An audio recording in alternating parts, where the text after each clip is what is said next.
কৃষ্ণ জয় গুৰু শংকৰ হে আজন্মৰ সেৱাস্থলী বা পাই মাতৃ হওক আপোনালোকৰ আগত একাধিক্ৰমে যি কীৰ্তন বিশ্লেষণ আগবঢ়াই আছিলোঁ আজি পুনৰ সময় পাইছোঁ আপোনালোকৰ ওচৰত আহিবৰ কাৰণে আজি আপোনালোকৰ ওচৰত আমি একাধিক্ৰমে যি বিশ্লেষণ আগবঢ়াই আছিলোঁ হেনেকৈ কৰি আহোঁতে প্ৰহ্লাদ চৰিত্ৰৰ তৃতীয় কীৰ্তনলৈকে আমি শেষ কৰিছিলোঁ আজি আপোনালোকৰ আগত আমি প্ৰহ্লাদ চৰিত্ৰৰ চতুৰ্থ কীৰ্তন ভাগ বিশ্লেষণৰ কাৰণে আগবাঢ়িব লৈছোঁ হে বাপ আই মাতৃ হওক আপোনালোকে আমাক বহুত উৎসাহ আৰু প্ৰেৰণা যোগাইছে সেয়া আমি বহুত ধন্য আৰু আপোনালোককো ভগৱন্তৰ ওচৰত প্ৰাৰ্থনা জনাওঁ যাতে সবাৰে কুশলাৰ্থে ভগৱন্তই কৃপা কৰে আৰু এই প্ৰহ্লাদ চৰিত্ৰৰ যি বৈষ্ণৱৰ যি চৰিত্ৰ আমাক দিছে এইখিনি আমি হৃদয়েৰে ল'ব পাৰিলে একোজন বৈষ্ণৱ কেনেকুৱা হ'ব লাগিব আৰু একোজন ভকত বা পবিত্ৰ এজন লোক হ'বলৈ হ'লে আমাক কীৰ্তন ঘোষাখনে সম্পূৰ্ণ এজন মানুহৰ চৰিত্ৰটো দাঙি ধৰিছে সম্পূৰ্ণ ভাগৱতখনকে কীৰ্তন ঘোষাত গুৰুজনাই এটা নতুন ৰূপ দি পেলাই কীৰ্তন ঘোষা ৰূপেৰে দিছে কীৰ্তনৰ দ্বাৰা মানে ভাগৱতখনক লিখি থৈ গৈছে আৰু এতিয়া এই যি প্ৰহ্লাদৰ যিটো চৰিত্ৰ এই চৰিত্ৰ মানে একোজন বৈষ্ণৱৰ চৰিত্ৰ কেনেকুৱা হ'ব লাগিব কিমানখিনি ত্যাগ কৰিব লাগিব একোজন বৈষ্ণৱৰ মানসিক কেনেকুৱা হ'ব লাগিব এইখিনি কথা আমাক দাঙি ধৰিছে গতিকে এইখিনি কৰ্ম আমি যাতে কৰিব পাৰোঁ আৰু আপোনালোকে আশীৰ্বাদ কৰিব যাতে আমি হবে তেনে এজন লোক হ'বৰ কাৰণে তেনেধৰণৰ একোজন লোক হ'ব পাৰোঁ আৰু ভগৱন্তৰ ওচৰত যেন প্ৰাৰ্থনা কৰে আমি হবে যেন তেনেকুৱা এজন লোক হ'ব পাৰোঁ আমাৰসবৰ মনৰ ধাৰণাবিলাকে আপোনালোকৰ আগত দাঙি ধৰি গৈ আছোঁ আৰু প্ৰহ্লাদ চৰিত্ৰত আমি হবেনো কি পাইছোঁ আমাৰ মানসিক ধাৰণা কেনেকুৱা হৈছে আৰু আমি হবে কি চৰিত্ৰ গ্ৰহণ কৰিব পাৰিছোঁনে নাই সেইটো বিচাৰ্য বিষয় হৈ পৰিব সেইকাৰণে ভগৱন্তৰ ওচৰত এটাই প্ৰাৰ্থনা কৰোঁ যেন প্ৰভু ভগৱন্তৰ কৃপাত যেন মন মানসিকতাত এনে প্ৰহ্লাদৰ দৰে বৈষ্ণৱৰ যি ভাৱ সদায় যেন বিৰাজ হয় সেই হেতুকে আমি পঢ়ি গৈ আছোঁ আৰু সেই অনুযায়ী আমাৰ সেই গুণখিনি আমাক কি কৰিব কৈছে সেইখিনি কথাহে আমি আগবঢ়াইছোঁ আৰু যে প্ৰভু বা পাই মাতৃ হওক আপোনালোকে নাভাবিব যে আমি আপোনালোকক উপদেশ দিব গৈছোঁ আমিতো এজন নগণ্য উপদেশ দিব পৰা কোনো আমাৰ গুণ নাই গতিকে আমি কৰ্মৰে এই কাৰ্যবিলাক কৰিব পাৰিছোঁনে নাই আৰু ইয়াত পঢ়োঁতে যিখিনি কথা জাগৃত হ'ব সেইখিনিয়ে প্ৰকাশ কৰি যাম আৰু আমি হবে এইখিনি কৰ্ম আমি কৰিব পাৰিছোঁনে নাই সেইটো ওপৰতহে কথাটো মানে বিশেষকৈ মানে বিচাৰ্য বিষয় হ'ব আমি হবে যেন তেনে এজন বৈষ্ণৱলৈ পৰিৱৰ্তন হ'ব পাৰোঁ আশীৰ্বাদ কৰিব আপোনালোকেও আৰু ইয়াতনো কি লিখিছে সেইখিনি আমি আজি চাই যাওঁ আগবাঢ়ি যাওঁ হে কৃষ্ণ বাপাই মাতৃ হওক আমি এতিয়া আগবাঢ়োঁ চতুৰ্থ কীৰ্তন প্ৰহ্লাদ চৰিত কৃষ্ণ এই পদ্ম পানী জীৱ মোহন ৰাম সুখে দুখে মুখে জুনু চাৰু ৰাম নাম পদ্ম পানী জীৱ মোহন ৰাম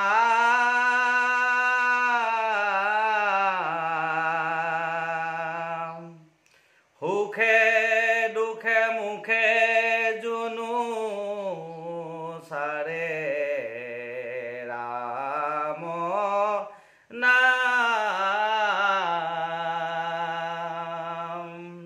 কৃষ্ণ বাপ আই মাতৃ হওক ইয়াত কীৰ্তন ঘোষাত উল্লেখ কৰিলে পদ্মপাণি জীৱ মোহন ৰাম ইমান সুন্দৰকৈ গুৰুজনাই কৈছে পদ্মপাণি যিজনে পদুম ফুল হাতত লৈ আছে পানী মানে হাত পদ্ম মানে পদুম ফুল গতিকে পদুম ফুলক যিজনে হাতত লৈ আছে আৰু সেই জীৱ মোহন ৰাম জীৱসকলক মোহিত কৰি আছে সেই ৰাম প্ৰভু ভগৱন্ত যেন তেওঁ নাম সুখ দুখতো যেন আমাৰ মনৰ পৰা তেওঁৰ নাম এৰি যাব নালাগে সেই বুলি প্ৰাৰ্থনা কৰিছে এতিয়া প্ৰভু ভগৱন্তই পদুম ফুল কিয় লৈ আছে হাতত নহয় জানো পদুম ফুল এপাহ হৈছে সৌন্দৰ্যৰ প্ৰতীক তেওঁ হাতত লৈ আছে আৰু এই সৌন্দৰ্যতা যিটো মধুৰতা যিটো সৌন্দৰ্যতা আৰু জীৱ প্ৰত্যেকটো জীৱ সৃষ্টি হৈছে মানে গৰ্ভপদ্মত পদুম ফুলতে মানে য'ত ব্ৰহ্মা বহি আছে পদুম ফুল পাহত আৰু সেই ব্ৰহ্মাই সৃষ্টি কৰি আছে তাৰ মানে কি আমিও সেই ভগৱন্তৰ যি হাতত লৈ থকা পদুম ফুলপাহ সেই পদুম ফুলপাৰ এই সংসাৰখন এখন পদুম ফুলৰ লগত তুলনা কৰিছে ইমান সৌন্দৰ্য পদুম ফুল আৰু সেই পদুম ফুলতে প্ৰত্যেকটো জীৱ মানে সৃষ্টি হৈছে সেইকাৰণে কি কৈছে জীৱ মোহনৰ ৰাম তে এই পদুম ফুলপাহতে জীৱ সোমাই আছে জীৱ মোহনৰ ৰাম আমাৰো এই নাভি কমলত সেইকাৰণে কোৱা হৈছে নাভি কমলত ব্ৰহ্মা সৃষ্টি হৈছে সেই নাভি কমলতে জীৱৰ সৃষ্টি হয় আৰু সেই নাভি কমলতে কৈছে কি জীৱৰ মোহনৰ ৰাম সেইকাৰণে কৈছে পদ্মপাণি পদুম ফুলৰ যিগৰাকীয়ে পদুম ফুলপাহ ধৰি ৰাখিছে সংসাৰ পদুম ফুলপাহ ধৰি ৰাখিছে তো সেই তাৰ জীৱসকলে সেই পদুম ফুলপাত মোহিত হৈ আছে সেই সৌন্দৰ্যতাত মোহিত হৈ আছে যিজনে ধৰি আছে সেই প্ৰভু ভগৱন্ত ৰামৰ নাম যেন আমাৰ সুখ দুখ পীড়া ইত্যাদি আহিলেও যেন আমি এৰিব নোৱাৰোঁ এই কথা হ'ল গুৰুজনে আমাক দাঙি হৈছে ইমান সুন্দৰকৈ দেখিছেনে বাপাই মাতৃ হওক যেন আমি তেনেকুৱা একোজন হ'ব পাৰোঁ পদ পৰম আনন্দে চাৰি সিদ্ধে দেখি পাছে অহিৰে প্ৰণামিয়া দণ্ডৱতে পৰি আছে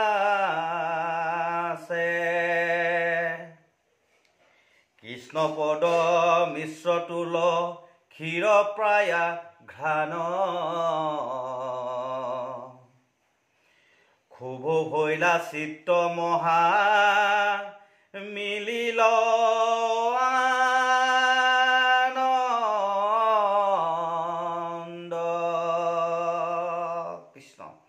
যেতিয়া চাৰি সিদ্ধ আহি বৈকুণ্ঠৰ সপ্তদ্বাৰত থিয় হ'ল সি জয় বিজয়ৰ লগত কাজিয়া লাগিলে যুদ্ধ হ'ল যুদ্ধ হোৱাৰ পিছত জয় বিজয় খাও দিলে হাওপাত দিয়াৰ পিছত জয় বিজয়ে ব্যাকুল কৰিছে কাকুতি কৰিছে তাৰ পিছত ভগৱন্তই সেই বৈকুণ্ঠৰ আসনৰ পৰা উঠি আহিছে উঠি অহাৰ লগে লগে প্ৰভু ভগৱন্তৰ যিটো ৰূপ সেই চাৰি সিদ্ধই দেখা পাই মানে এই পৰম আনন্দ লভি পেলাই চাৰি সিদ্ধই প্ৰণাম কৰিছে আৰু দণ্ডৱতে পৰি প্ৰণাম কৰি এই তুলসী ঘ্ৰাণ লৈছে এইটো বহুত তত্ত্ব কথা কৈছে ইয়াত চাৰি সিদ্ধ গুৰুদেৱ নাম ভকত এই চাৰি সিদ্ধ ঋগ্বেদ যদুৰ্বেদ অৰ্থৱবেদ সামবেদ এই চাৰি সিদ্ধ এওঁলোক কুলংগ এওঁলোক কাৰ হয় ভগৱন্ত নাৰায়ণৰ নাম তেওঁৰ ভিতৰত সোমাই আছে এই বেদৰ ভিতৰত সেইকাৰণে বেদৰ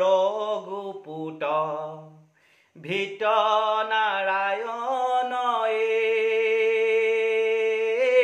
দৈৱকী তহন্তে সাক্ষাতে ভৈলা বিদিত এই বেদৰ গুপুত যি নাৰায়ণ নাম এই চাৰি সিদ্ধৰ মাজত সোমাইছে সেইকাৰণে চাৰি সিদ্ধই নাৰদৰ আগত যি ভাগৱতৰ কথা যি পাতিছে আমাৰ যি আপোনাৰ নাম অপৰাধতে কৈ থৈছে চাৰি সিদ্ধৰ তাৰ সনত কুমাৰে কৈ আছে গতিকে যি সেই ভাগৱত মহাভাগৱত এই চাৰিজন এই সেইকাৰণে কৈছে বেদৰ মেইন গুপুত নাৰায়ণ নাম সেই নাৰায়ণ যেতিয়া আবিৰ্ভাৱ হৈছে এই চাৰিজনে দণ্ডৱতত পৰিছে আৰু চৰণ কমলত সেৱা কৰি কি কৈছে তুলসীৰ ঘ্ৰাণ লৈছে যেতিয়া এই তত্ত্বটো আমাৰ যেতিয়া ভক্তি যেতিয়া প্ৰদান কৰে এইটো মানে ভিতৰুৱা কথা যে ভক্তি যেতিয়া প্ৰদান কৰে সেই ভক্তিৰ সময়ত গুৰু আছে বৈষ্ণৱ আছে আৰু যিজনে দণ্ডৱত পৰি পেলাই ভক্তি গ্ৰহণ কৰিব তেওঁ আছে তাৰপিছত ভকত আছে মানে ঈশ্বৰ আছে তো ঈশ্বৰক সাক্ষী কৰি গুৰুৱে কি কৰিলে সাধুৱে কি কৰিছে ভক্তি দিছে এই চাৰিজন তাত একোজন বৈষ্ণৱ আছে, বৈষ্ণৱ ভকত এজন লাগিব, আৰু যিজনে কৰিছে এই চাৰিজন তাই দণ্ডৱত পৰি পেলাই গুৰুৰ চৰণত তুলসী ঘ্ৰাণ লৈছে, গুৰুৰ চৰণত। সেইকাৰণে কৈছে মই কুণচাৰ কৃষ্ণক পাইবাৰ যাহাৰ প্ৰসাদে জ্ঞান, চৰণত নতি নচা আৰু কমতি ত্ৰাহি গুৰু ভগৱান। এই ভক্তি যেতিয়া গুৰুৰ ওচৰত আমি ভক্তিভাগ ল'বলৈ আমি আগবাঢ়িম, তেতিয়া সেই গুৰুজন তাত ভকতিৰ যিজন উৎস, যিজন গুৰু, সেই চৰণত সেই গুৰু, তাৰপিছত তাৰ নাম ঈশ্বৰৰ নাম দেৱ, তাৰপিছত কোন আহিলে? বৈষ্ণৱ আহিলে। এই চাৰি বৈষ্ণৱ, সেইকাৰণে কৈছে চাৰি সিদ্ধ একোজন বৈষ্ণৱ। তাৰ বৈষ্ণৱ তাৰপিছত আহি গ'ল এই যিজনে ল'বলৈ আহিছে সেইজন এজন ভকত, কাৰণ সেইদিনাৰ পৰা তেওঁ ভকত হ'ব। সেইকাৰণে এই চাৰিজন এক লগ হৈছে, ভক্তিৰ পৰ্যায়ত আহিছে। তেতিয়া তেওঁ কি হয়? তুলসীক ঘ্ৰাণ লগাইছে। এইখিনি কথা এটি ভক্তি লোৱা সময়ত, সেইকাৰণে আমাৰ কি হৈছে, এই দণ্ডৱত পৰি পেলাই এইখিনি কথা ভকতিৰ কথা আমাক আগবঢ়াইছে। গুৰুদেৱ নাম ভকতে চাৰিজন তাত উপস্থিত কৰাইছে। সেইকাৰণে তেতিয়া কি হ'ল? দৰ্জা মুখত থিয় হৈ থকা জয় হ'ব, বিজয়, যিজন জয় হোৱাৰ পিছত বিজয়, এইকেইটাহে বস্তু। এইবিলাক আমি যিবিলাক লৈ আছিলোঁ ভাৱবিলাক, যে সংসাৰৰ যিখিনি ভাগ, যে আমাৰ ওপৰত যিখিনি মই এই বৈকুণ্ঠৰ ঈশ্বৰ কৃষ্ণৰ যিখিনি নাম লৈছিলোঁ, এই সম্পূৰ্ণখিনি আমি পেলাই দিব লাগিব। সেইকাৰণে জয় বিজয় নামি গৈছে। তেওঁলোক এতিয়া অসুৰ জন্ম হয় নহয়, 3টা অসুৰৰ জন্ম হ'ব, তিনিবাৰ তেওঁলোকে জন্ম ল'ব। এই ৰাম প্ৰেম ভাৱ উপজি দবিলতি চিত্ত, হৰি খেলো তকে চবে তনুনুলুমান চিত, দেখিলা কৃষ্ণৰ মুখ শ্যাম পদ্ম কুশ, সুন্দৰ অধৰ হাস্য অমিলাবে সন্তোষ। আৰু ভগৱন্তৰ যিটো ৰূপ, সেই ৰূপ দেখা পাই প্ৰেম উপজিছে এই চাৰিজনৰ, আৰু চকুৰে কি কৰিছে? লুৰ বৈ গৈছে। ভাবকচোন, যেতিয়ালৈকে আমি অহংকাৰত মৰ্দিত হৈ আমি গজেন্দ্ৰৰূপী ভাৱটো লৈ সপৰিয়ালৰ লগত যেতিয়া ঘূৰি থাকিম, সেইকাৰণে আগতীয়াকৈ গজেন্দ্ৰ উপাখ্যান দি গৈছে। তো আমাৰ কি হ'ল? গজেন্দ্ৰ লিখাকে আমি ঘূৰি ফুৰিম, আমি অহংকাৰ লৈ, তেতিয়া আমি এইবিলাক ঈশ্বৰৰ কথাৰ আমাৰ মনলৈ নাহে। আগতে সেইকাৰণে অজামিল দিছে। অজামিলে শেষতহে লগ পাইছে ভগৱন্তক বৃদ্ধৰ সময়ত। তো কি কাৰণে? মৰিবৰ আগমুহূৰ্তত পাইছে। আমাৰো কি হৈছে? সংসাৰৰ জীৱনটোত আমাৰ অহংকাৰ যেতিয়া বাঢ়ি আছে, আমি যৌৱনকালত ভগৱানৰ নাম এতিয়া ল'বলৈ সময় হোৱা নাই বুলি আমি কওঁ। যেতিয়া মৃত্যুৰ সময় কাষ চাপিব, তেতিয়া কান্দিবলগীয়া হ'ব। তেতিয়া কি হ'ল? সৰু ল'ৰাটোক আনা, নাৰায়ণক আনা, নাৰায়ণক। বৃদ্ধসকলে কি হ'ল? ঈশ্বৰক লাগে, কৃষ্ণ কৃষ্ণ। যেতিয়া মৰণ কাষ চাপে, তেতিয়া ঈশ্বৰক মাতে। এতিয়া গজেন্দ্ৰ ভাৱ থকালৈকে আমি সেই কৃষ্ণৰ নাম ল'বৰ কাৰণে আমাৰ মনত নাই। যেতিয়া আমাৰ এই অজামিলো বৈশ্যাবৃত্তিৰ লগত লিপ্ত হৈছে, ক'ত ক'ত গৈছে অহংকাৰত। যৌৱনৰ যেতিয়া শক্তি আছে, যেতিয়া সেই 60 বছৰ 70 বছৰ পাৰ হ'ল, মৰিবৰ সময় হ'ল, তেতিয়া ভকত হৈ ঘূৰি ফুৰে, নহয় জানো? বৰ্তমানেও কান্দি মৰে, তেতিয়া কি ভুল কৰিলোঁ। তো সেই বস্তুটোক বুজাই আছে। গজেন্দ্ৰ হৈ সপৰিয়ালৰ লগত ঘূৰি আছে, যেতিয়া গ্ৰাহে ধৰিলে, শেষত উপায়হীন হৈ পদ্মফুল দাঙিছে, ভগৱন্তক মাতিছে, উপায়হীন হয়। তেতিয়ালৈকে না অজামিলৰ শিশুটো সৰু পুত্ৰ, অজামিলৰ মনতেই নাই। যেতিয়া এই যিটো সৰু সৰু বুলি ভাবিছিলে, তেওঁক মাতিছে। মৃত্যুৰ আগমুহূৰ্তত এতিয়া আমি শক্তি থকালৈকে আমি কি হ'ল?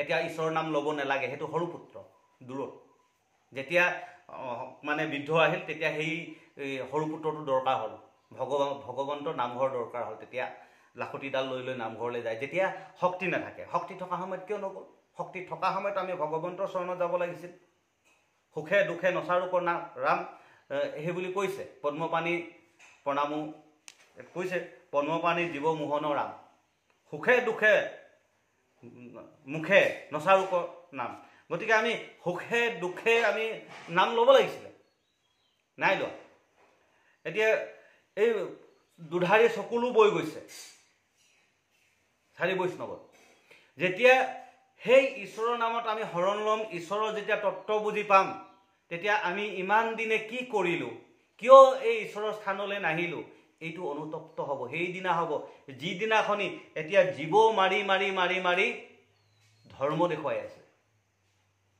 এতিয়া জীৱ মাৰি মাৰি জীৱটোক হত্যা কৰি টিপি টিপি মাৰি মাৰি বলি দি দি এতিয়া ধৰ্ম দেখুৱাই আছে যেতিয়া দাঁত সৰি যাব গাত শক্তি নাইকিয়া হ'ব তেতিয়া কুকুৰা এটা মাৰিবৰ কাৰণে হাতত শক্তি নাথাকিব তেতিয়া গম পাব যে এতিয়া জীৱটো মৰাৰ ফল সেই সময়ত যে দিব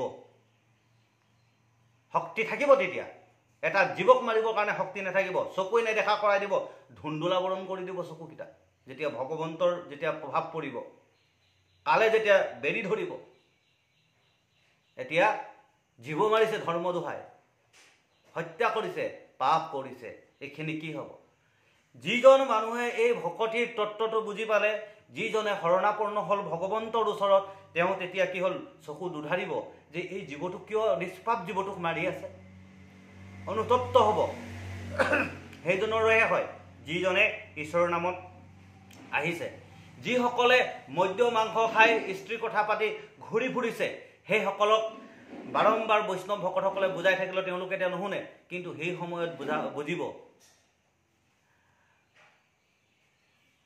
বাৰম্বাৰ এতিয়া কয় প্ৰত্যেকজন ড্ৰাগছ খোৱা মদ খোৱা প্ৰত্যেকজনে যি ভাং খোৱা যেতিয়া চাইকেট্ৰিষ্ট ডক্টৰৰ ওচৰত যায় কাউন্সিলিং কৰিবলৈ তেতিয়া চাইকেট্ৰিষ্ট ডক্টৰে যেতিয়া কথাখিনি বুজায় সেই সময়ত কয় মই ভাল হ'ব বিচাৰোঁ এনেকুৱা নাখাওঁ আমুক হ'ল আজি 6 মাহ খোৱা নাই 4 মাহ খোৱা নাই আকৌ আহি পেলাই খাই দিয়ে আকৌ লিপ্ত হৈ যায়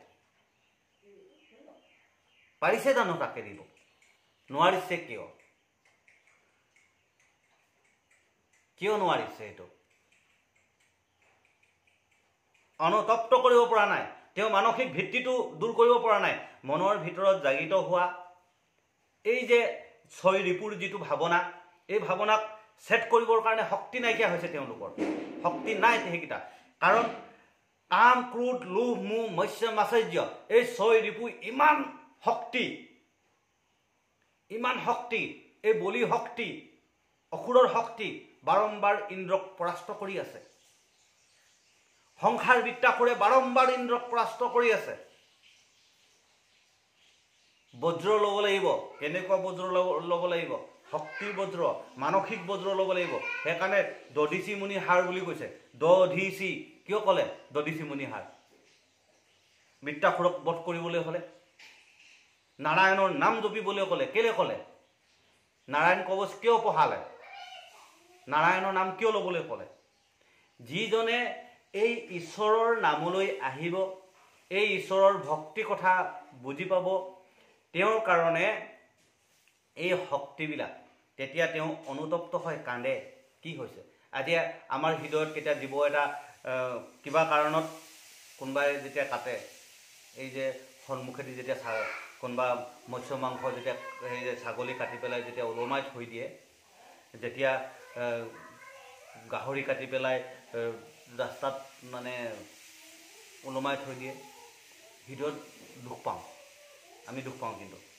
কেলে ঈশ্বৰৰ নামলৈ অহাৰ লগে লগে এইবিলাক বস্তু একোটা জীৱক আমি ভক্ষণ কৰিছোঁ আমি জীৱক ভক্ষণ কৰা নাই সেই জীৱটোৰ শৰীৰটোহে ভক্ষণ কৰিছোঁ সেই জীৱ আত্মাটোক জানো আমি ভক্ষণ কৰিব পাৰিছোঁ নাই পৰা তাৰ শৰীৰটোকে ভক্ষণ কৰিছোঁ আত্মা সদায় চৈতন্য তাৰ মৃত্যু নাই তাক মাৰিব পাৰিছে জানো নাই পৰা টঙনিয়াই মাৰিছে কি মাৰিছে কি খাইছে শৰীৰটো যি শৰীৰটো খালে মানে মন মানসিকতাত আমাৰ কি জাগিত হয় পশুৰ জাগিত হয়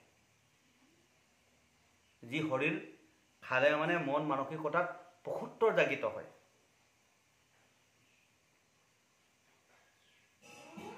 যিটো মানুহ বুলি এটা সূচনামূলক তত্ত্ব জাগিত হ'বলৈ সময় হয় মানুহ ৰূপটো আহিবৰ কাৰণে আমি কোনো এটা বস্তু মাৰিবলৈ হ'লে আখৰিক হ'ব লাগিব বিনা আখৰিক আমি কোনো এটা বস্তুক আমি মাৰিব নোৱাৰোঁ আখৰিক ভাৱনা আমি জাগিত কৰিব পাৰিলেহে কোনোবাই কাৰোবাক মাৰিব পাৰে এজন মানুহে আন এজন মানুহক যেতিয়া হত্যা কৰিব আন এজন মানুহৰ লগত ঘুচিয়াঘুচি লাগিব কাজিয়া লাগিব তেনেহ'লে এজন মানুহে আনজন মানুহৰ ওপৰত কিমান আখৰিক হ'ব লাগিব সৰ্বপ্ৰথমে নিজৰ শৰীৰটোত সম্পূৰ্ণ আখৰিক ভাৱনা জাগিত পাৰ কৰিব পাৰিব লাগিব তাৰ পিছতে অন্যজনক মাৰিবৰ কাৰণে সি আগবাঢ়ি যাব কিমান আখৰিক হ'ব লাগিব ভাবক কিমান ভাৰবেচন উঠাব লাগিব আমি অসুৰৰ ভাৱনা জগাব লাগিব এই শৰীৰটোৰ ভিতৰত আমি দমন কৰিব লাগে শৰীৰৰ ভিতৰত থকা অসুৰ ভাৱনাটোক যিজনে দমন কৰিব পাৰে সেইজনহে আচল শক্তি কাৰোবাক মাৰি ঘুচিয়াঘুচি লাগি মুখ ফালি দিয়াটোৱে শক্তি নহয় শক্তি সেইটো নিজৰ মন মগজত জাগিত হোৱা আখৰিক ভাৱনাক যিজনে বধ কৰিব পাৰিছে সেইটো বধ কোনে কৰিব পাৰিব যেতিয়া ঈশ্বৰৰ নামলৈ আহিব এতিয়া এই যেতিয়া ঈশ্বৰৰ যিটো ৰূপ দেখা পালে যে সমস্ত জীৱতে ঈশ্বৰ আছে এতিয়া ৰূপ দেখা পাইছে দেখাৰ লগে লগে কি কৰিছে চকুৰে দুধাৰি লুৰ বৈ গৈছে এই যে চাৰি বৈষ্ণৱ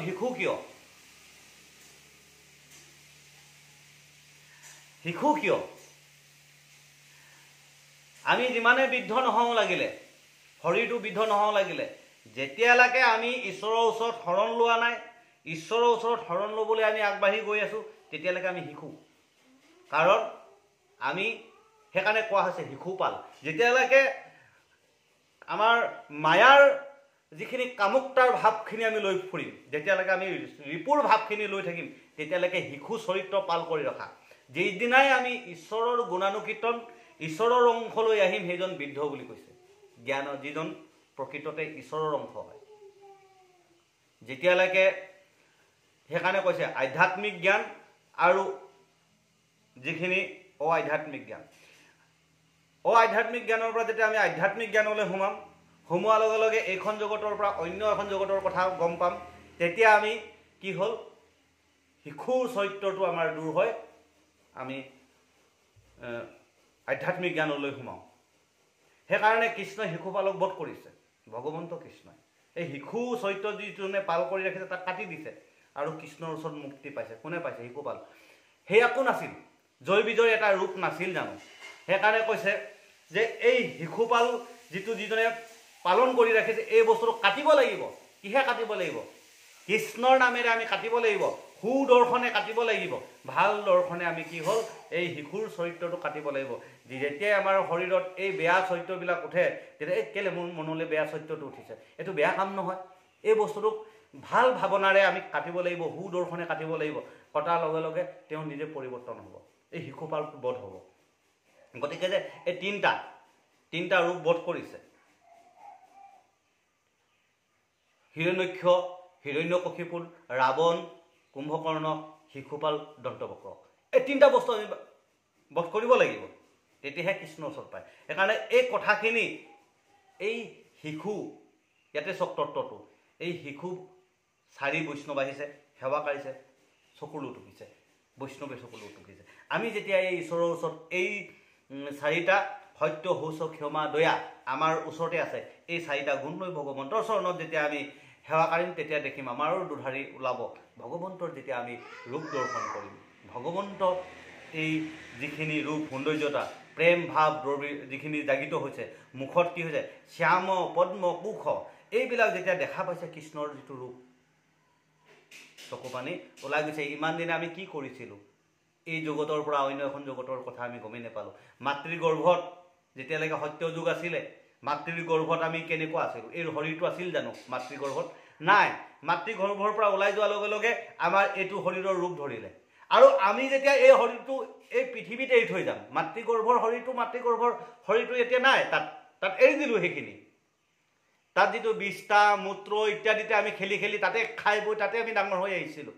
কিমান লেতেৰা আছিল, তাতে ডাঙৰ হৈ আহিলোঁ। এতিয়া মাতৃগৰ্ভৰ পৰা আহি ইয়াত পোৱাৰ লগে লগে আমি এই সংসাৰত যেতিয়া এই শৰীৰটো ওলালে, এই শৰীৰটো সেই ৰূপটো নাই। আৰু এই শৰীৰটো যেতিয়া ত্যাগ কৰি অন্য এখন আমি ব্ৰহ্মাণ্ডত যাম, মাতৃগৰ্ভৰ এখন ব্ৰহ্মাণ্ড, এইখন এখন ব্ৰহ্মাণ্ড, আকৌ অন্য এখন ব্ৰহ্মাণ্ডত যে আমি নাযাম মানে নাই, প্ৰত্যেকে যাব। সেইখন ব্ৰহ্মাণ্ডত জয়ী হ'ব লাগিব, সেইখন ব্ৰহ্মাণ্ডত আমি পাব লাগিব। নিশ্চয় এইটো এটা আপোনালোকক চাওক, সকলোৱে চাওক যে মাতৃগৰ্ভৰ ব্ৰহ্মাণ্ড, আকৌ এইটো এটা ব্ৰহ্মাণ্ড, আৰু যে বেলেগ ব্ৰহ্মাণ্ড নাই, নিশ্চয় আছে। এইখিনি কথা যে যিজনে দেখা পাব, আমি সেইকাৰণে ঈশ্বৰৰ কথাত মগ্ন হৈ অন্য এখন ঈশ্বৰৰ চৰণলৈ আমি কেনেকৈ যাব পাৰোঁ, এই কথাটো আমাক দেখাইছে কৃষ্ণৰ ৰূপেৰে। সেইকাৰণে আমি উঠোঁতে বহোঁতে হাঁহোতে কান্দোতে আমি দুখ পাওঁতে কিবা হ'লেও আমি ঈশ্বৰৰ নাম এৰিব নালাগিব, ঈশ্বৰৰ নামৰ লগত আমি সংযোগ হ'ব লাগিব। কাৰণ এখন ব্ৰহ্মাণ্ডৰ পৰা অন্য এখন ব্ৰহ্মাণ্ডত আমি উপস্থিত হ'ব লাগিব। কৃষ্ণ ই ৰাম তাখাম্বৰ কৃষ্ণ তাখাম্বৰ ভৈল মন বাঞ্ছিত পূৰণ চাহিলা কৃষ্ণৰ দুনাই দুখানি চৰণ আকা আৰু কটনখ পান্তি আছে প্ৰকাশন্তে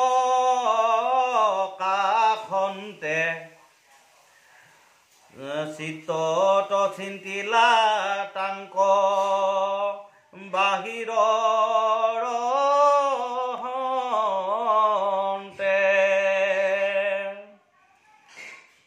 ভগৱন্তৰ যি ৰূপ তেওঁলোকে দেখিছে, আৰু ভগৱন্তক দেখাৰ লগে লগে তেওঁলোকৰ আশা পূৰণ হৈছে।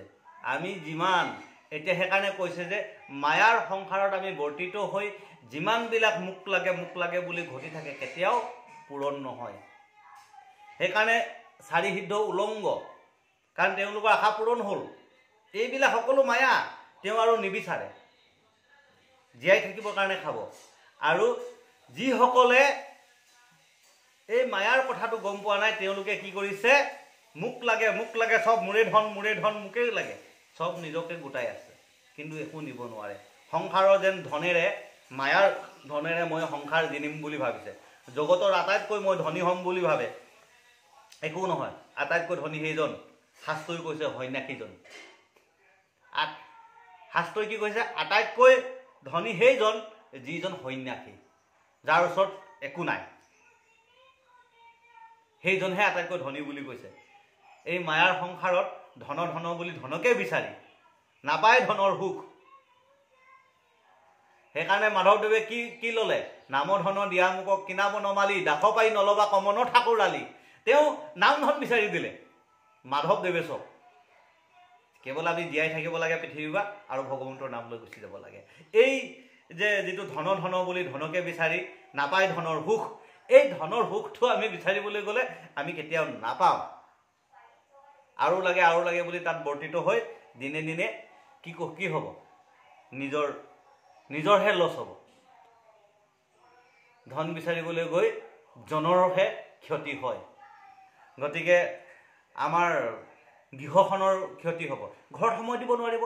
ধনৰ পিছত দৌৰোতে ঘৰত সময় দিব নোৱাৰে, নিজৰ গৃহ সংসাৰক মানে সময় দিব নোৱাৰে। ল'ৰা ছোৱালী ক'ত কেনেকৈ কি হৈ গ'ল খবৰ নাৰাখে। গতিকে সেই সকলো লোকৰ পিছত সন্তানে আকৌ মাক বাপেকক তেতিয়া গুৰুত্ব নিদিয়ে, যেতিয়া নেকি পিতৃ মাতৃয়ে সন্তানক যেতিয়া গুৰুত্ব নিদিয়ে। আহিব পাৰ্টি কৰিব, ঘৰতে বহিব, ল'ৰা ছোৱালীৰ সন্মুখতে কেতিয়া ল'ৰা ছোৱালী আহি দেখা পাব, এই বটল উলিয়াব, চিগাৰেট খাব, তেতিয়া গুৰু ধৰ্ম থাকিব জানো? পিতৃ বুলিলে পিতৃ একোজন গুৰু হ'ব জানিব লাগিব। শিক্ষক হ'বলৈ হ'লে একোজন গুৰু হ'ব লাগিব। তাৰ শিক্ষা গুৰুজন হ'বলৈ হ'লে কি হ'ব? কিছুমান শিক্ষাগুৰু দেখিছোঁ নিজৰ ছাত্ৰীৰ গৃহত গৈ ছাত্ৰীৰ পিতৃ মাতৃৰ লগত ঘৰত কেতিয়াবা পাৰ্টি কৰিবলৈ যায়, পাৰ্টি কৰিবলৈ যাওঁতে এই কি কয় ৱাইন উলিয়ালে, মদে মাংসই খালে, তেতিয়া দুইজন গুৰু যেতিয়া লগ হৈ সেইখিনি কৰিলে, মৰ্যাদা থাকিল জানো? গুৰুৰ মৰ্যাদা যেতিয়া থাকিল জানো? ভাবকচোন, সেইবোৰ হেৰাই নাযায় জানো? এইখিনি ইমান সুন্দৰকৈ কৈছে যে ভগৱন্তৰ গুণানুকীৰ্তন কৰাৰ লগে লগে মনোবাঞ্ছা পূৰণ হৈছে। এই মায়াৰ ধন তেওঁক আৰু দৰকাৰ হোৱা নাই, মায়াৰ ধনৰ দৰকাৰ নাই। সেইকাৰণে কিছে ভগৱন্তৰ ওচৰত কেৱল ঈশ্বৰৰ কথা স্মৰণ পোৱাৰ লগে লগে মনোবাঞ্ছা পূৰণ হৈছে, হোৱাৰ লগে লগে তেওঁলোকৰ ভাবকচোন এই শিশুকেইজন মনৰ বাঞ্ছা পূৰণ হ'ল। সেইকাৰণে ঈশ্বৰৰ নাম যিসকলে লয়, যিসকলে এইবিলাক মায়া, যোনে মায়া চিনি পালে, তেওঁৰ কাৰণে এইবিলাক বস্তুৰ কোনো দৰকাৰ নাই, অথিৰ ধনজন হৈ পৰে। কেৱল জীয়াই থাকিবৰ কাৰণে গৃহখনত যদি সংসাৰ গঢ়িলে, গৃহৰ লোকসকলক পোহপাল দিবৰ কাৰণে এইখিনিহে তেওঁলোকৰ ওচৰত মানে কৰ্ম থাকি যায়। তাতকৈ আৰু তেওঁলোকে লোভ নকৰে, ত্যাগ কৰি দিয়ে। প্ৰত্যেকজন শিশু, প্ৰত্যেকজন লোকেই যে একোটা ভগৱানৰ অংশ বুলি অনুভৱ কৰে, আৰু কেতিয়াও সেইজন লোকৰ পৰা তেওঁ মিছা বাহানা দি পেলাই কোনো এটা বস্তু ক্ৰয় নকৰে, ঠগি পেলাই কোনো কৰ্ম নকৰে। যোনে চিনি পাব, কাকনো ঠগিব? কাকনো ঠগিব? নিজকেই ঠগিব, নহয় জানো? আনক ঠগা মানে নিজেই ঠগা, আনক লুটা মানে নিজেই লুটি পুটি ধ্বংস হোৱা, সেইটো কথাই কৈছে। তো আমি কৰ্মৰে আগবাঢ়িব লাগে। তো ইমান সুন্দৰকৈ কৈছে এইখিনি কথা। এই ৰাম আছিল অন্ত ধৰি হৃদয়তো বেলি, কৃষ্ণৰ সন্মুখে দেখি পাছে চুক্ষ মেলি, ৰাম কৰ জোৰে চাৰি সিধে আনন্দ কপাই, কৰিবে লাগিলা স্তুতি মাধৱ চাই। ভগৱন্ত কৃষ্ণক যেতিয়া দেখা পাইছে, ঈশ্বৰক দেখা পাইছে, তেওঁলোক মাটিত পৰি আছিলে আৰু চকু মেলি চাই আনন্দ পাইছে। হাতযোৰ কৰি ভগৱন্তৰলৈ চাই তেওঁলোকে আনন্দ পাইছে। হৃদয়ত এটি আনন্দৰ ৰূপ জাগিত হৈছে, ভগৱন্তৰ ৰূপ জাগিত হৈছে।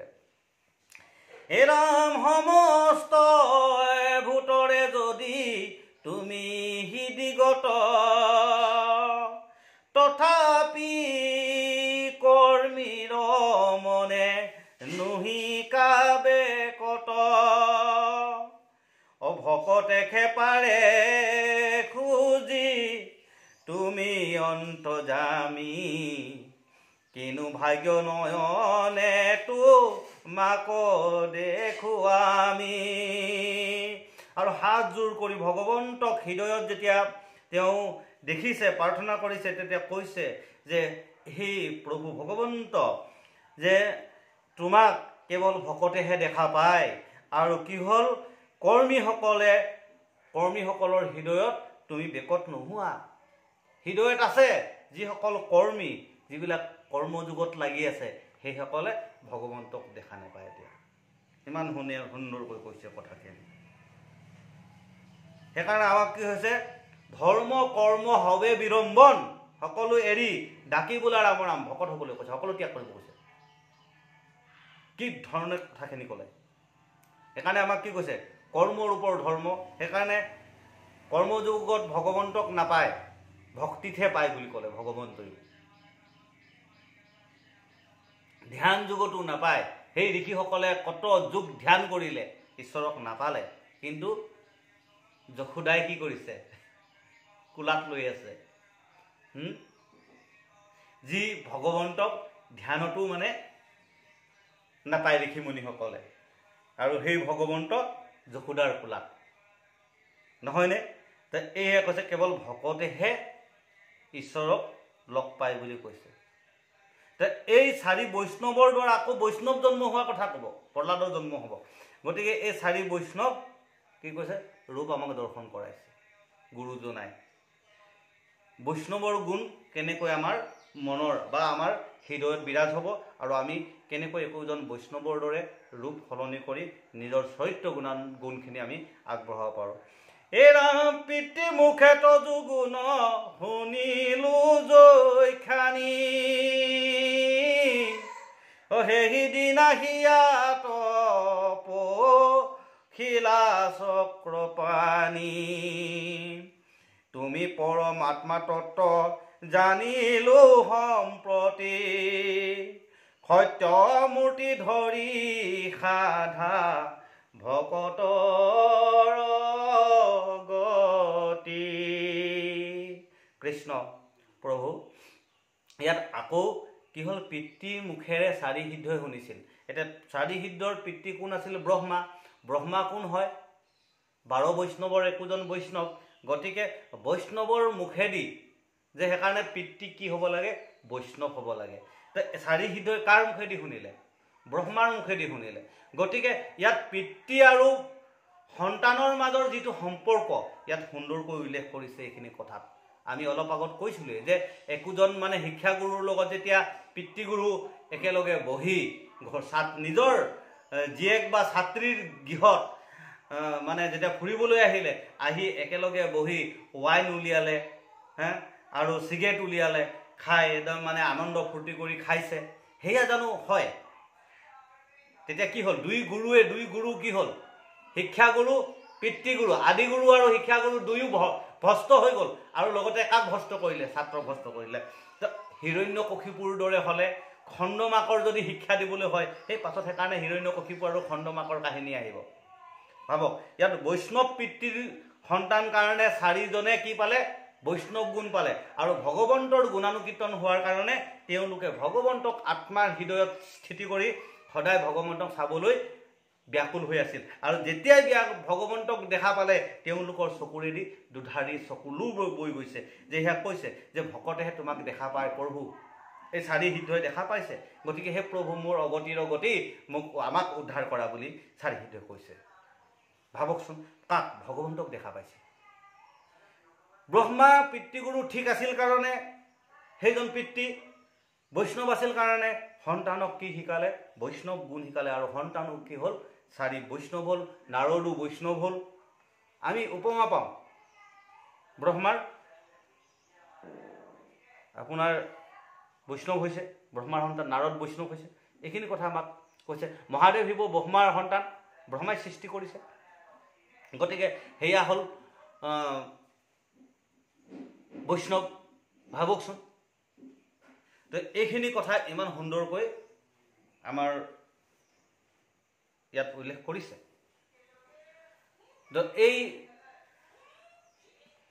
কথাখিনি সুন্দৰকৈ আমাৰ প্ৰকাশ কৰিলে যে একোজন পিতৃ গুৰু আদিগুৰু যদি বৈষ্ণৱ হয়, সন্তান কেনেকৈ বৈষ্ণৱ হয়। এ ৰাম তোমাক নপাই অনুৰাগ বাৰে যাৰ, সেহিখে ভকতি যোগে চিন্দে অহংকাৰ, তাহাৰে খেগুছে বিষয়ত অনুৰাগ, হৃদয়ত বিচাৰিতো মাক পাৱে লাগ। সেইজন মানুহৰ ওচৰত ভগৱন্ত থাকিব যিজনে অহংকাৰ ছেদ কৰিব। আৰু ঈশ্বৰক পোৱাৰ লগে লগে ভক্তিৰ যোগেৰে তেখেতৰ অহংকাৰ ছেদ হৈ যাব। এইখিনি যে মই যিমানবিলাক বস্তু লৈছোঁ, গৌৰৱ কৰিছোঁ, এইবিলাক অহংকাৰ ৰাখি লাভ নাই। ধন টকা পইচা আছে বুলি মানুহৰ আগত বিলাসী গাড়ী লৈ অহংকাৰ দেখুৱালে, সেই গাড়ী দুখন অকণমান খুন্দা খালে নামি আহি মানুহক মাৰিলে। ঘা লাগিছে কোনটো? দুখ পাইছে কোনে? জড় বস্তু গাড়ীখন, দুখন গাড়ী অকণমান খুন্দা খালে, জড় বস্তু। সেই জড় বস্তু কি হ'ল? খুন্দা খালে, যেতিয়া মোৰ গাড়ীখনত দাগ লগালি বুলি মহাৰিলে, নামি আহি জীৱৰূপী মানুহজনক কি কৰিছে? ঘোঁচা মাৰিছে। জীৱৰূপী মানুহজনক খুন্দা মাৰি পেলাইছে। কোনটো? জড়ৰূপী বস্তু এটাই। জড়ৰূপী বস্তুটো লৈ ইমান অহংকাৰ কিয়? জড়ৰূপী বস্তুটোত ইমান লেভেল কিয়? আৰু কি কৰিছে? সেই জড়ৰূপী বস্তুটোক পুৰা মহাৰিছে, জীৱৰূপী দেহাটোত, সেই গাড়ীখনৰ ভিতৰত সোমাই কি কৰিছে? জীৱৰূপী দেহাটোত মদ খাইছে, কেপি ভৰাইছে। এই জীৱৰূপী হৰিৰ এই গাড়ীখনক আলপৈচান কৰা নাই, কিন্তু জড়ৰূপী গাড়ীখনক আলপৈচান কৰি আছে, মহাৰি আছে। ইমান সুন্দৰ কথা ভাবক। এইখিনি এনেকুৱা অহংকাৰ তেওঁ কি হয়, ছেদ হৈ যায়। সেইকাৰণে তেওঁ কি কৰে, তেওঁ সন্ন্যাসী হৈ যায়। যেনেকৈ এইখিনি সম্পূৰ্ণ কথা যিজন জ্ঞানীয়ে চিনি পাইছিল সেইজন আছিল আব্দুল কালাম। ধন্য একোজন মহৎ পুৰুষ আব্দুল কালাম। কাৰণ এই যুগত আব্দুল কালামৰ এটি চুটকেছৰ বাহিৰে আন একো নাছিল, দি দেশৰ ৰাষ্ট্ৰপতি মিছাইলমেন হৈ গ'ল। এটা চুটকেছৰ বাহিৰে আন একো নাছিল। তো ভাবকচোন, সেইজনে প্ৰকৃত বৈষ্ণৱ। মাধৱদেৱে কৈছে, মাধৱদেৱে কিয় এৰি দিলে? শংকৰদেৱক পোৱাৰ লগে লগে মাধৱদেৱে কি এৰি দিলে? চব ছেদ কৰি দিলে। দেৱ দেৱী পূজা পাতল ইত্যাদি চব এৰি দিলে। কাৰণ সমস্ত গুণ চব কৃষ্ণতে অৰ্পণ হয়। যেতিয়া শংকৰদেৱক পোৱাৰ লগে লগে এইবিলাক কৰ্ম এৰিয়ে দিলে। তাৰপিছতো তেনে এখন আমি ৰাজ্যত জন্ম হৈছোঁ, য'ত মাধৱদেৱে শংকৰদেৱক পোৱাৰ লগে লগে দেখুৱাই দিছে যে এইবিলাক কাম নাই, বিষয়। এই যে ধৰ্ম কৰ্মবিলাক চব বিষয়, সমস্ত ধৰ্ম কৃষ্ণতে বিলীন হয়। গতিকে এক কৃষ্ণদেৱ কৰি উপসেৱ বুলি কৈছে। আৰু কি কৈছে আমাক, যে ধৰ্ম শিৰোমণি কোন? হৰিনাম। কেৱল ধৰ্ম শিৰোমণি আমাৰ হৰিনাম, মাধৱদেৱে কৈ গৈছে। গতিকে ধৰ্মৰ শিৰোমণি হৰিনাম। গতিকে কৃষ্ণৰ নামেই হৈছে মানে নাম সিংহ। গতিকে ধৰ্মৰ মাজত এক শৰণ হৰি নাম ধৰ্ম কহু ৰজা প্ৰকাশ। এক শৰণ হৰি নামেই হৈছে ধৰ্মৰ ভিতৰত ৰাজা। এইখিনি কথাও আমাক কৈ থৈ গুচি গ'ল। আৰু তেনে এটা পোৱাৰ লগে লগে মাধৱদেৱে কি কৰিলে, সম্পূৰ্ণ ত্যাগ কৰি শংকৰ গুৰুজনাৰ চৰণত আহিলে। কিয় আহিলে? ইয়াৰ উদাহৰণটো আমাক কিয় দেখুৱালে? তাৰপিছতো কি কৰিছে, আজি মানুহে কাজিয়া কৰিছে, আমুক তামুক তামুক তামুক দেখাই আছে। কিয় মাধৱদেৱে সেইখিনি ত্যাগ কৰি আমাক দেখুৱাইছিল? নহ'লেতো মাধৱদেৱে সেইখিনি কৰি থাকিবলগীয়া পৰিলে হয়, সেইখিনি কৰি থাকিলে হয় নহয়, কৰি থাকিলেও তেখেতৰ হ'লে হয়। কিয় এৰিলে তেওঁ বলি বিধান কিয় এৰি দিলে?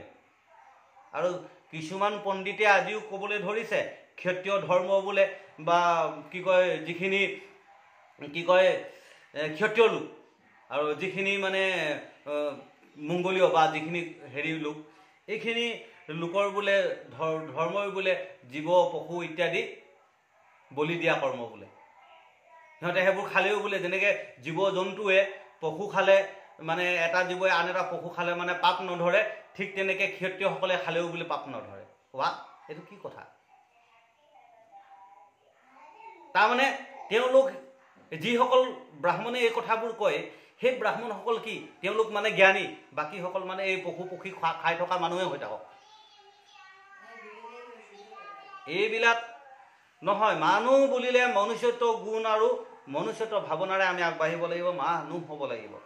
ইমান সুন্দৰ কৈছে যে যিজনে এইখিনি কথা গম পাইছে, হৃদয়ত ভগৱন্তক আৰাধনা কৰিছে, তেওঁ ভগৱন্তক লগ পোৱাৰ লগে লগে এক শৰণ হৰিত নাম লৈছে। লোৱাৰ লগে লগে তেওঁ কি কৰিছে, একোজন শুদ্ধ পুৰুষ হিচাপে পৰিৱৰ্তন হৈছে। কিয় দিলে আমাক এইখিনি কথা?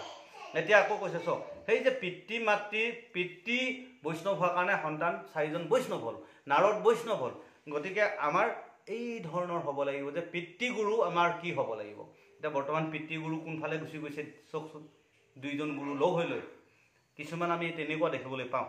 এতিয়া ইয়াত আকৌ আমাৰ কৈছে, ইমান সুন্দৰকৈ কৈছে, এ ৰাম তোমাৰ পাৱত লৈলে যিজনে শৰণ, তদুগুণ নাম কৰে সবৰ্ণ কীৰ্তন, তোমাৰ প্ৰসাদক প্ৰভু তোমাত মাগে, চাৰ স্বৰ্গ সুখ কোন তাখাম্বৰ আগে। ভাবকচোন, এই যে যিজনে ভগৱন্তৰ চৰণত শৰণ ল'লে, তেওঁৰ কাৰণে ভগৱন্তৰ প্ৰসাদেও নিবিচাৰে। ভগৱন্ত, সেই প্ৰভু তুমি দিয়া প্ৰসাদো মোৰ কাৰণে সিমান দৰকাৰ নাই, আজি আমাৰ প্ৰসাদৰ টোপোলাৰ কাৰণে ভকত দৌৰি ফুৰে, ভাবক বা পাই মাতৃ হওক। এই যে যি নামৰ যিখিনি প্ৰসাদ হেৰি হয়, বিলাই দিয়ক যিমান পাৰে। প্ৰকৃত ভকত সেইজন নামঘৰত যেতিয়া প্ৰসাদ বিলাই সকলোকে সমানে বিলাই দি দিব। তেওঁৰ কাৰণে প্ৰসাদ হওক বা নহওক তেওঁ চিন্তা নাই। তেখেতৰ কাৰণে স্বৰ্গ সুখ, মৰ্ত্য সুখ, বৈকুণ্ঠৰ সুখ একো দৰকাৰ নাই, একো নিবিচাৰে। কেৱল ভগৱন্তৰ নাম শ্ৰৱণ কীৰ্তন কৰি থাকিব পালেই হ'ল সেইজনৰ কাৰণে। তেখেতক এইবিলাক একো নালাগে। কেৱল ভগৱন্তৰ নাম তেখেতে আৰাধনা কৰি থাকিব পালে হ'ল, নাম লৈ থাকিব পালে হ'ল। ঠিক তেনেকৈ ভগৱন্তৰ নামেৰে কৰ্ম কৰি থাকিলেই হ'ল। ইমান ডাঙৰ কথা আমাক কৈছে। এ ৰাম তজু গুণ গান যদি কৰ্ণে থাকে ভৰি, সদায় বদনে যেবে অবোলা ৰাম বোলে ৰাম হৰি, চৰণকো চিন্তে চিত্তে বিঘিনি কোন গণি, নাৰকী জন্মে উঠেবে আমাৰো বাঞ্ছনি। সেইজন ভকতৰ কথা ক'লে চাওকচোন, যিজনে ভগৱন্তৰ কথা কেৱল কৰ্ণভৰি শুনিব বিচাৰে, শ্ৰৱণ কৰে, গাই থাকে, সদায়ে তেখেতে ৰাম নাম কৰি থাকে,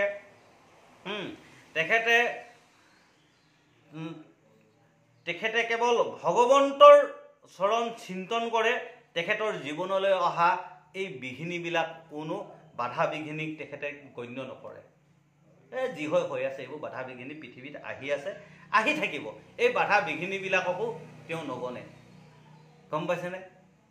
বাবাই মাতৃহঁত ইমান সুন্দৰকৈ কৈছে। আজি আমি এটা কথা গম পাইছোঁ যে আমাৰ ভকতৰ জীৱনলৈ যদি এনেকুৱা কিবা বাধা বিঘিনি আহিছে, যে আমুক হৈছে তামুক হৈছে, আজি কৈ থাকক।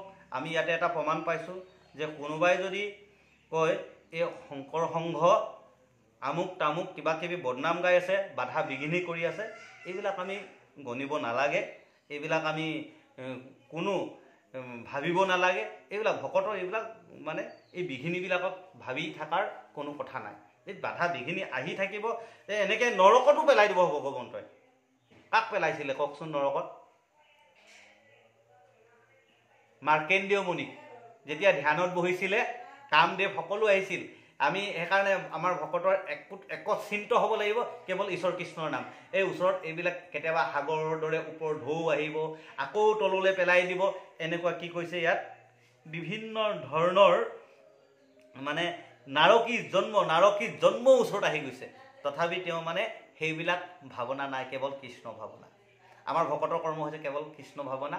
এইবিলাক আমাৰ শংকৰ সংঘক ওপৰলৈ দলিয়াই দিছে, কোনোবাই পেলাই দিছে, কোনোবাই কিবা কৰিছে, কৈ থাকিবলৈ দিয়ক। এইবিলাকত কোনো আমাৰ ভাবি লাভ নাই। কোনোবাই যদি তেনেকুৱা কৰিছে কৰিবলৈ দিয়ক। এইবিলাকক আমাৰ চিন্তা কৰি লাভ নাই। গতিকে আমাৰ কেৱল ভকতসকলৰ কৰ্ম কেৱল আমাৰ কি হ'ব লাগে? কেৱল ঈশ্বৰৰ কথা গুণানুকীৰ্তন আগবঢ়াই থকা, ঈশ্বৰৰ কথা আমি আগবঢ়াই নি থকা। কাৰণ সকলো ধৰ্ম কৰ্ম গৈ যদি ঈশ্বৰৰ কৰ্মতে পৰে, ঈশ্বৰৰ চৰণতে পৰে, কৰি থাকক। আমি কেৱল আমাৰ কৰ্মখিনি কৰিব লাগে। কৰ্মৰ দ্বাৰা আমাৰ উঠি অহা প্ৰজন্মক সুন্দৰ কৰিব লাগিব। আমাৰ উঠি অহা প্ৰজন্মৰ মন ভাৱনা চিত্ৰ ঠিক কৰিব লাগিব।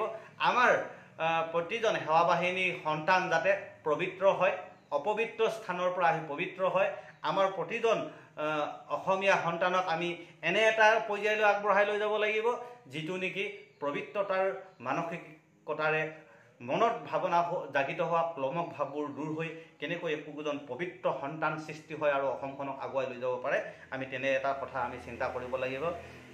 আমাৰ প্ৰতিজন সন্তানে কেনেকৈ এইবিলাক য'ত ত'ত সোমাই কেপি খোৱা, ক'ৰবাত সোমাই ৱাইন শ্বপৰ পৰা ৱাইন লোৱা, এইবিলাক যাতে আমাৰ শংকৰ সংঘ যিবিলাক যুৱক যুৱতী আছে, আমাৰ সেৱা বাহিনী আছে, যাতে কৃষ্ণ সকলোলৈ সেৱা জনাইছোঁ, যাতে তেওঁলোকে সেইবিলাক কৰ্মৰ পৰা সদায় আঁতৰি থাকক আৰু পবিত্ৰ দিশলৈ আগবাঢ়ক, যাতে আনে আমাক আঙুলি টোৱাব নোৱাৰে।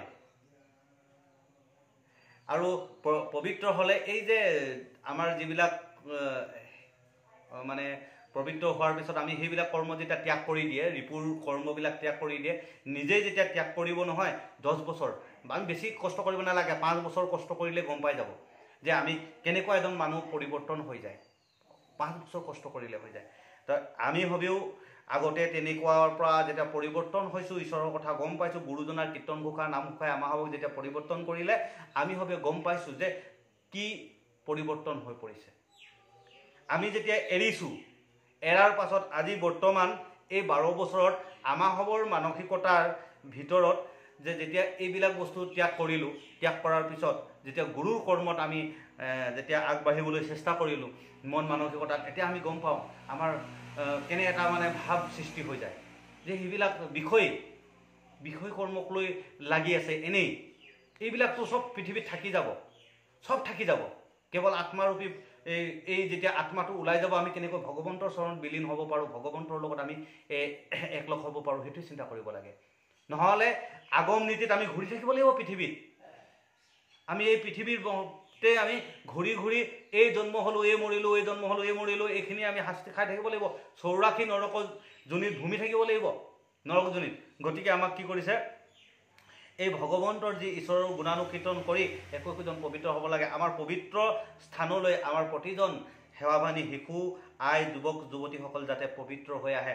আমাৰ এটাই কথা যেন আমাৰ প্ৰত্যেকজন অসমীয়া যুৱক, অসমত বাস কৰা প্ৰত্যেকজন লোকে যেন গুৰুজনাৰ দৰ্শন পায় আৰু গুৰুজনাৰ এই চৰ্চাৰ দ্বাৰা যেন পবিত্ৰ মানসিকতাৰ হৈ যে এক সনাতন, কেৱল ঈশ্বৰ কৃষ্ণ, তুমি সে সনাতন হৰি, গতিকে কৃষ্ণ সনাতনৰ চৰণত আমি প্ৰৱেশ কৰিব পাৰোঁ।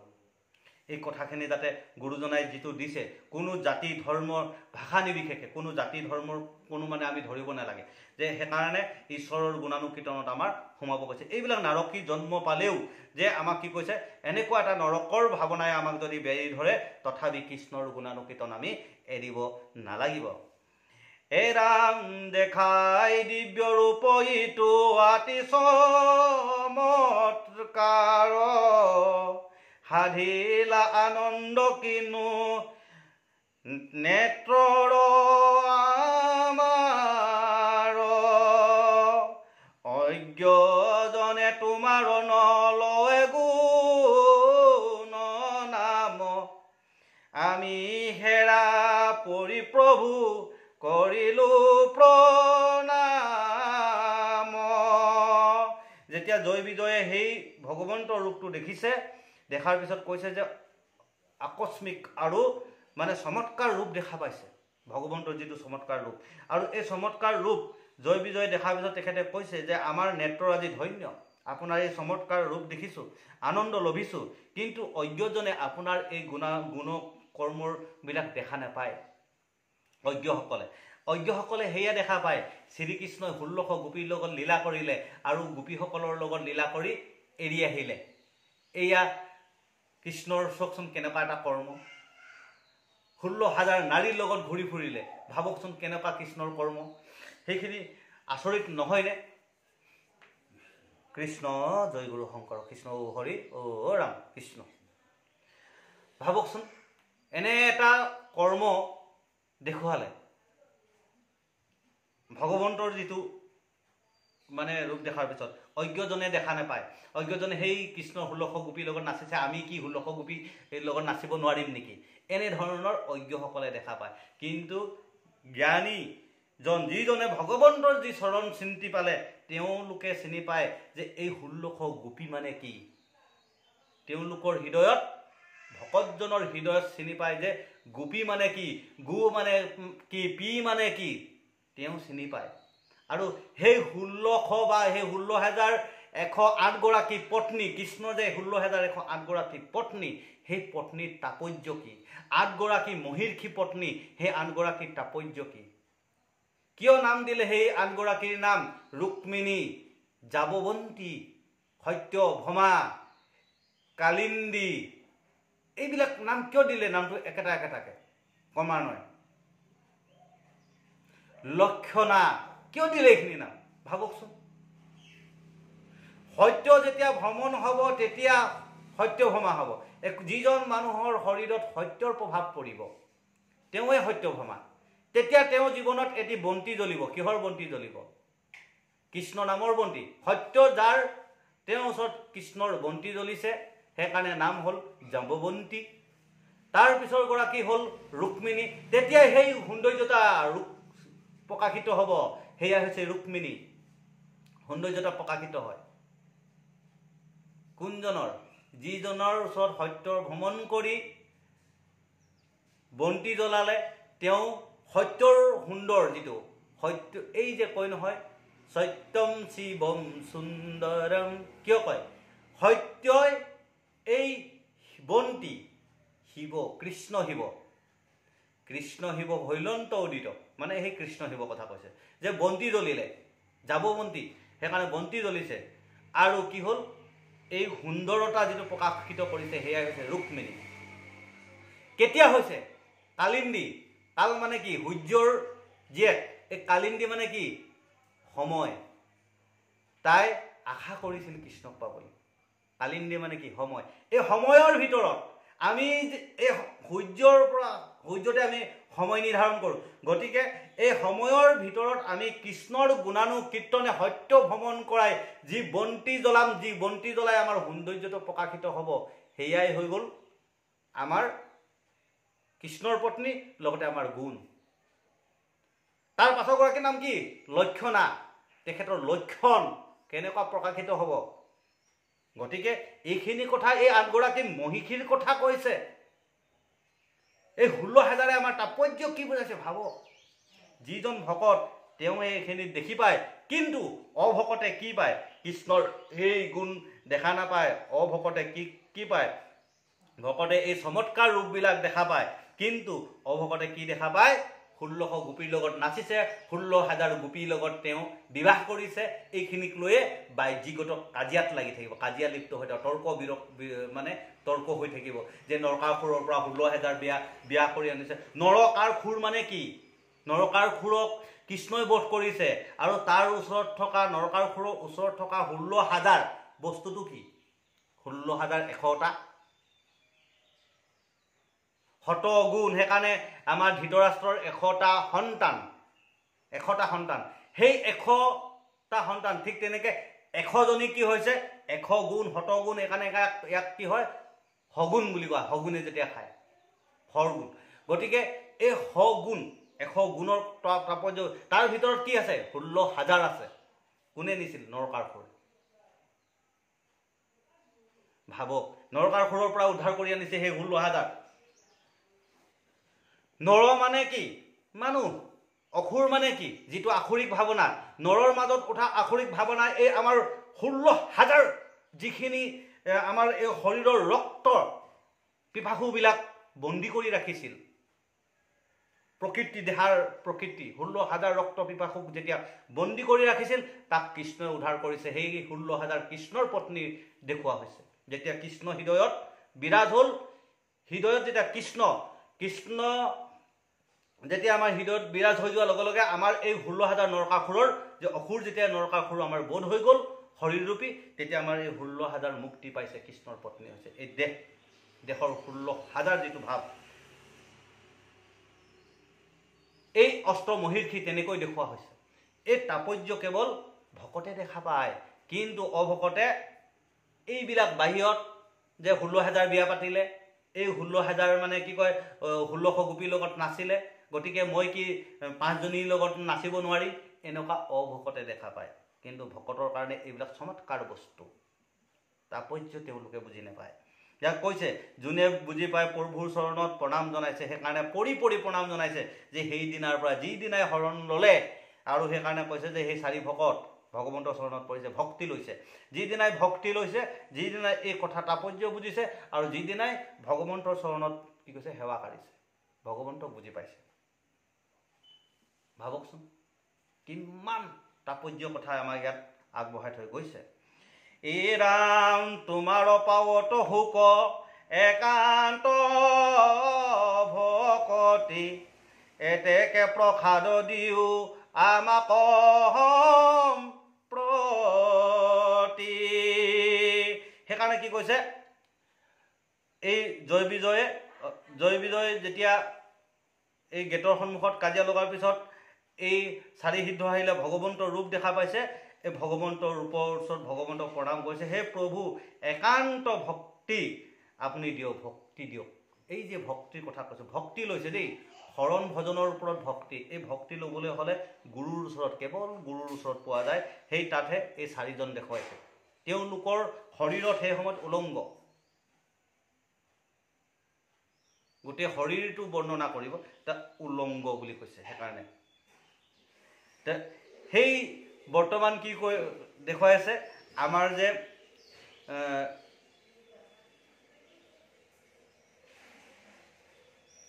এইজন জৈন ধৰ্ম প্ৰৱৰ্তক গুৰু নানকৰ যিসকল যে কালি পৰহি আহিছিল উলংগ লোকসকল, দিগম্বৰ, যে তেওঁলোক দিগম্বৰ হৈ গৈছে। এই তাৎপৰ্যটোৱে দিগম্বৰটো মানে বুজাইছে, যে তেওঁলোকৰ শৰীৰত কাপোৰ নাই, কেৱল ভগৱন্তৰ চৰণত অৰ্পণ কৰিছে। কিন্তু আমাক গুৰুজনাই কৈছে কি, মনৰ ভাৱনাত জাগিত হোৱা ক্ৰমস্বৰূপী ভাৱবিলাক দূৰ কৰি যিজন মানুহে পবিত্ৰতাৰে থাকে সেইজনেই হ'ল দিগম্বৰ, দিগ যুগ অম্বৰ। তেওঁৰ ওচৰত কি হ'ল, এই অপবিত্ৰ ভাৱনাৰূপী বস্তুৱে তেখেতক গ্ৰাস কৰিব পৰা নাই। কিন্তু প্ৰকৃতিক জগতত আমি তেনেকৈ দেখুৱালেতো নহ'ব বৰ্তমান সময়ত। গতিকে আমাৰ ওচৰত এই বস্ত্ৰ থাকিব লাগিব। আমি সেইকাৰণে গুৰুজনাই 3 বস্ত্ৰ দিছে আমাৰ কাৰণে। আমি এই বস্ত্ৰ, আমাৰ বস্ত্ৰ পিন্ধিলেও সেইজন উলংগ হ'ব পাৰিব লাগিব। কোনোবা এজন যদি উলংগ লোক, কোনোবা এজন যদি উলংগ মহিলা কিবা কাৰণত উলংগ হৈ গ'ল, চকুৰ আগত কিবা কাৰণত যদি মানুহ এজন উলংগ হৈ পৰি যায়, বা কিবা কাৰণত কৰ্ম কৰি থাকোঁতে কাপোৰ, যেতিয়া মহিলা মানুহে কাম কৰি আছিলে, কাপোৰ হলকি পৰিলে দেহাৰ পৰা, তেতিয়া তেওঁ শৰীৰটোৰ যিটো অংগ ওলাই পৰিব, কৰ্ম কৰিলে কেতিয়াবা হৈ যাব পাৰে, ওলাই পৰিব। তেতিয়া সেইবোৰ দেখাৰ লগে লগে এজন ভকতৰ মানসিক ভাৱনাত কেতিয়াও বিৰূপ ভাৱনা জাগিত হ'ব নালাগিব। সেইজনকহে উলংগ বুলি কৈছে। কোনোবাই চকুৰ আগত উলংগ ৰূপে মহিলা হওক পুৰুষ থাকক, তেওঁৰ মনলৈ যি ভাৱ, সেই ভাৱ যিজনৰ ওচৰত নাহে সেইজনহে উলংগ, প্ৰকৃত উলংগ বুলি কৈছে। তেওঁ বস্ত্ৰ পিন্ধি থাকিব পাৰে, কিন্তু মনৰ ভিতৰত তেওঁ উলংগতা নাই। এই উলংগতা নাইকিয়াকৈ ৰাখিব পাৰে। ইয়াৰ এটা কাহিনী আছিলে, যে যেতিয়া শংকৰদেৱে হেৰিয়ত মথুৰা নে ক'ৰবাত মানে গৈছিলে, তাত মানে শংকৰদেৱে যেতিয়া গুৰু চৰিত্ৰত পঢ়িছিলোঁ, মথুৰা বৃন্দাবন নে ক'ৰবাত গৈছিলে, তাত মানে তেওঁ বহি আছিল। তাতে যেতিয়া নৰ্তকীসকলে নাচি আছিল, নাচোঁতে মানে এগৰাকীৰ শৰীৰৰ পৰা কাপোৰ হলকি পৰিছিলে। তেতিয়া শংকৰদেৱে হাঁহিছিলে।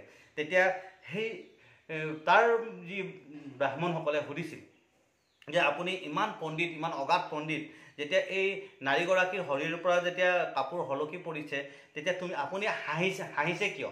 শংকৰদেৱে তেতিয়া হাঁহিছিল। কৈছে আপুনি হাঁহিছে কিয়? তেতিয়া শংকৰদেৱে কৈছে, এই নাৰীগৰাকীৰ বস্ত্ৰ যে হলকি পৰিলে, তাক লৈ তাক চাই মই হহা নাই। কাৰণ এই বস্ত্ৰ হলকি পৰা কৰ্মৰ লগত মই জড়িতই হৈ থকা নাই। বৰ্তমান মই জড়িত আছিলোঁ সেই যে পাকঘৰত, আমাৰ ৰন্ধনশালত যিগৰাকীয়ে ৰন্ধন কৰি আছে, তেখেতে কি হ'ল, হেতাখনে নিমখ হৈছে নাই চেলেকি চাইছে, মই তাত আছিলোঁ বুলি কৈছে। শংকৰ গুৰুজনাই ইয়াত নাই, এই নৰ্তকীসকলৰ ওচৰত, মানে তেওঁলোকৰ ওচৰত তেওঁ ভাৱনাটো সোমোৱাই ৰখা নাই। এই যিজনে গৈ পেলাই ৰন্ধনশালত নিমখ চেলেকিছে, সেইজনক কথাই মই ভাবিছোঁ বুলি ক'লে। গৈ পেলাই যেতিয়া সেইজনক সুধিছেগৈ, তেতিয়া কৈছে হয় তেওঁ চেলেকিছে। সেই সময়ত ভাবক, তো গুৰুজনাই ইমান মানে কৰ্ম আমাক, মানে গুণ আমাক দেখুৱাই থৈ গৈছে, যে ওচৰত তেনেকুৱা এটা ভাৱ, তেনেকুৱা যদি নাচি থাকে, তেনেকৈ হলকিও পৰে বা কিবা হয়, তেওঁ মনলৈ এইবিলাক ভাৱ আহিব নালাগিব। ইমান পবিত্ৰ কৈছে, এজন বৈষ্ণৱ মানে এনেকুৱা হ'বলৈ কৈছে, যে কৰ্ম কৰি থাকোঁতে। কিন্তু আমাৰ ইয়াত কি দেখাইছে, সম্পূৰ্ণ বস্ত্ৰ খুলি পেলাই মানুহ ঘূৰি ফুৰিছে। এইবিলাক বস্তু খোলাটো বৰ্তমান সময়ত নহয়, সেইটো বস্তু খুলিব কৈছে। মন মানসিকতাত জাগিত হোৱা যি 6 ৰিপুৰ ভাৱনা, সেই ভাৱনাবিলাক সলকাই পেলোৱাটোৱে হৈছে প্ৰকৃত উলংঘ।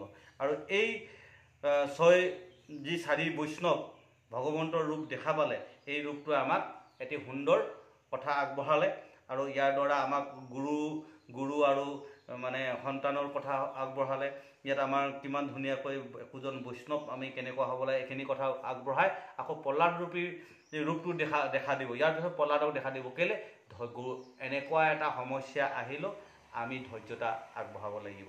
সেইকাৰণে আমাক কি ক'লে এইখিনিত যে বিঘিনি আহিলেও নাৰকীৰ দৰে জন্ম হ'লেও যেন আমি ভগৱন্তৰ মনৰ পৰা ভগৱন্তৰ চিন্তন এৰি দিব নালাগিব। যে সেইকাৰণে তাৰপিছতে প্ৰহ্লাদ জন্ম হ'ব। যে হিৰণ্যকশিপুৰ লিখা আখৰিক ভাৱনাই হেঁচি থাকিলেও যেন আমি গুৰু ধৰ্মৰ পৰা আঁতৰি যাব নালাগে। কৃষ্ণৰ কিংকৰে কহে সনাহৰ বলোক, ডাকি হৰি হৰি বোলা পাতক চাৰুক, হৰি ৰাম ৰাম ৰাম ৰাম কৃষ্ণ। কৃষ্ণৰ কিংকৰে কহে সনাহৰ বলোক, ডাকি হৰি হৰি বোলা পাতক চাৰুক। কৃষ্ণ। সেই আজন্মৰ বাপ আই মাতৃ হওক। আপোনাসৱক পুনৰ যেতিয়া সময় পাম কীৰ্তন ঘোষাৰ পঞ্চম কীৰ্তনলৈ আমি পলাশ চৰিতৰ পঞ্চম কীৰ্তনলৈ আগবাঢ়িম। কৃষ্ণ। আজি চতুৰ্থ কীৰ্তন ভাগ আগবঢ়ালোঁ। কৃষ্ণ জয় ৰাম জয় নাৰায়ণ জয় কৃষ্ণ জয় জগতগুৰু শ্ৰীমন্ত শংকৰ। কৃষ্ণ কৃষ্ণ ঔ হৰি ঔ ৰাম অপৰাধ বিনাশন তজনা নাৰায়ণ জন্ম কৃষ্ণ কৃষ্ণ ঔ হৰি ঔ শ্ৰীমন্ত শংকৰ হৰি ভকতৰ জানা যেন কল্পতৰু তাহন্ত বিনয় নাই নাই।